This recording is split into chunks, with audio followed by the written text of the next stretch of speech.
Assalamualaikum warahmatullahi wabarakatuh.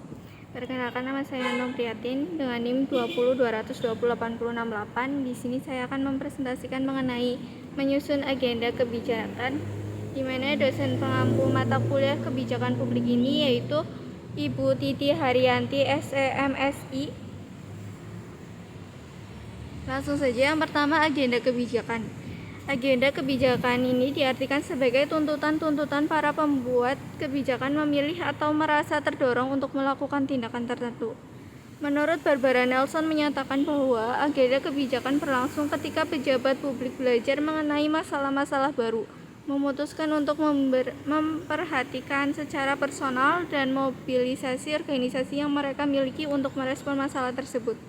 Agenda kebijakan pada hakikatnya merupakan pertarungan wacana di antara para aktor yang terjadi dalam lembaga pemerintah.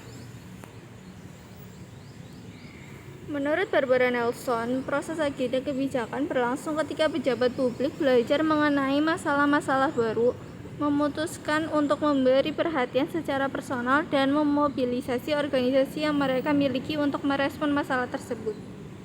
Faktor-faktor yang mempengaruhi masuknya masalah dalam agenda kebijakan menurut Lester dan Stewart. Yang pertama, suatu isu telah melampaui proporsi suatu krisis dan tidak dapat terlalu lama didiamkan. Kemudian yang kedua, sifat partikularitas, yaitu isu dapat menunjukkan dan mendramatisir isu yang lebih besar. Yang ketiga, mempunyai aspek emosional dan mendapat perhatian media massa karena faktor human interest. Yang keempat, mendorong munculnya pertanyaan menyangkut kekuasaan dan legitimasi dan masyarakat.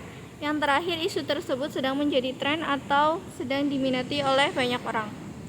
Tahapan agenda kebijakan menurut Marcus V. Yang pertama, tahap pengidentifikasian masalah. Yang kedua, tahap pemecahan masalah. Dalam tahap ini melibatkan para spesialis di bidang kebijakan, misalnya para birokrat, staf legislatif, akademisi, para ahli dari kelompok-kelompok kepentingan.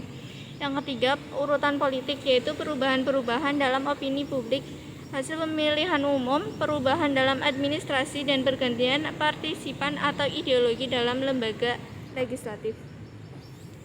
Agenda kebijakan menurut Charles Adler dan Robert Wyckoff ada dua, yaitu agenda sistematik dan agenda lembaga atau pemerintah.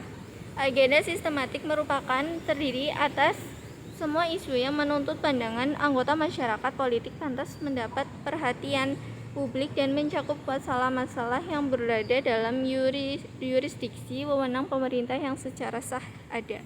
Agenda sistematik adalah agenda pembahasan, di mana tindakan mengenai suatu masalah hanya akan ada bila masalah tersebut diajukan kepada lembaga pemerintah dengan suatu kewenangan untuk mengambil tindakan yang pantas.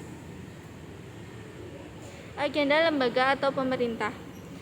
Agenda lembaga terdiri dari masalah-masalah yang mendapat perhatian sungguh-sungguh dari pejabat pemerintah. Agenda lembaga merupakan agenda tindakan yang mempunyai sifat lebih khusus dan lebih konkret bila dibandingkan agenda sistematik. Dalam fase agenda setting ini terdapat 3 fase. Yang pertama, initiation, merupakan masalah publik menghasilkan tuntutan akan adanya tindakan intervensi tertentu. Yang kedua, diffusion, atau tuntutan masyarakat dimanifestasikan menjadi isu terhadap pemerintah. Yang terakhir, proses, isu dirubah menjadi salah satu item agenda pemerintah. Model dasar agenda setting menurut Cobb and Ross tahun 1997, yang pertama ada the outside initiation model, yang kedua the mobilization model, dan yang terakhir the inside initiation model. Saluran dalam proses agenda setting terdapat 4. Yang pertama, media massa, kelompok masyarakat, lembaga legislatif, dan birokrasi. Sekian presentasi dari saya. Wassalamualaikum warahmatullahi wabarakatuh.